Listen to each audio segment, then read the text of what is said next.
A massive bombshell has just dropped in Tesla's manufacturing world, giving those who are bearish on EVs a reason to say, "I told you so." The rumor is that Tesla is abandoning its next-generation gigacasting technology. Does this sound like Musk is throwing in the towel? Does it mean the die-casting myth that shocked the global manufacturing industry, causing Toyota and VW to scramble to copy it, has finally burst? If you only look at the headlines, you might think Tesla's technology is regressing. But as a channel dedicated to industrial automation and manufacturing tech, we have to break this down properly, because the logic behind this is actually a calculated trade-off between physical limits and engineering yield rates. First, let's clarify the precise definition of this rumor. Tesla is not scrapping the Model Y gigacasting that we are currently familiar with. What they are pausing is the single-piece underbody plan, intended for the next-generation platform, known as NV9 or Robotaxi. To cast the entire chassis in one shot, Musk's original ultimate dream was to no longer separate the front, middle battery, and rear sections, but to use a machine with a clamping force of over 16,000 tons, a monster Giga Press, to cast the entire chassis in one shot. But now, this radical plan has been halted. Tesla has decided to return to the currently stable three-section structure. Why give up on this giant leap? We need to talk about the hardcore principles of high-pressure die casting HPDC. The first technical bottleneck is the physical limits of clamping force versus projected areas. The tonnage of a die-casting machine actually refers to its clamping force. When molten aluminum is injected into the mold at extreme speeds, it creates immense internal pressure trying to push the mold open. The larger the projected area of your part, the required clamping force increases exponentially. To cast a complete single-piece underbody, we are talking about a clamping force exceeding 16,000 tons. This isn't just about the cost of the machine. It's about the mold being so huge that controlling micron-level deformation under load is incredibly difficult. If the mold breathes even slightly, aluminum shoots out, causing flashes, leading to severe dimensional deviations.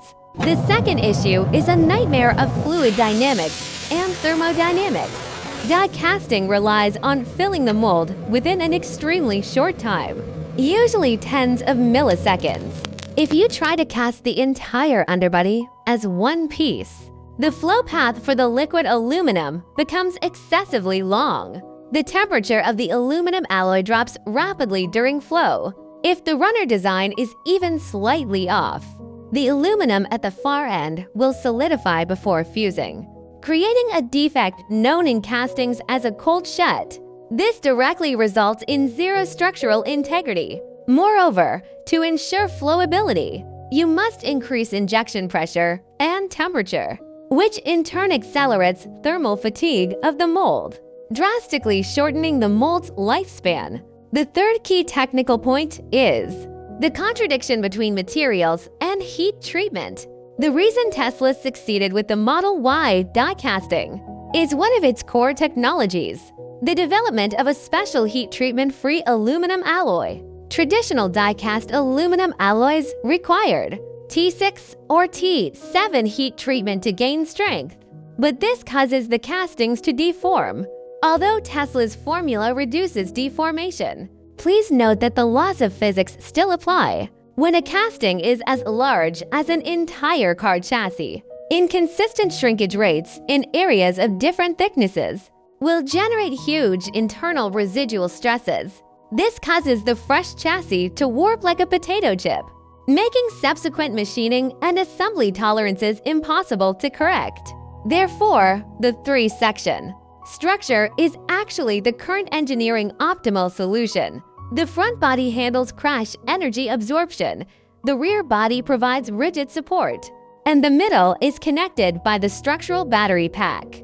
This not only disperses casting risks, but more importantly, it uses the rigidity of the battery pack itself to strengthen the car body. This is smarter than simply pursuing one giant aluminum chassis.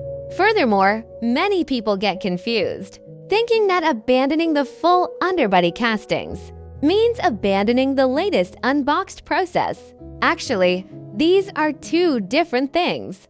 Tesla's current strategy is to take a step back in parts manufacturing, continuing to use mature 6,000 to 9,000 ton die casting machines to ensure yield rates. But on the assembly side, they are still pushing the revolutionaries unboxed processing.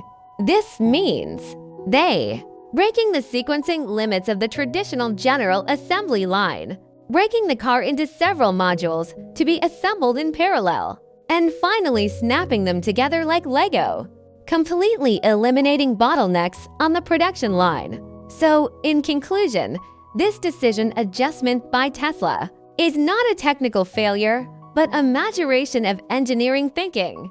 Facing insane price pressure from Chinese automakers like BYD, what Tesla needs most now is not to show off skills and not to gamble on a 16,000-ton casting technology, where flow and thermal deformation are hard to control. What they need is the OEE overall equipment effectiveness and low cost, using mature casting technology to produce parts, combined with efficient unboxed process assembly, is the most rational compromise Musk has made to enable rapid mass production of the Robotaxi. In manufacturing, the most advanced technology isn't necessarily the most complex, but the one that is most profitable and stable.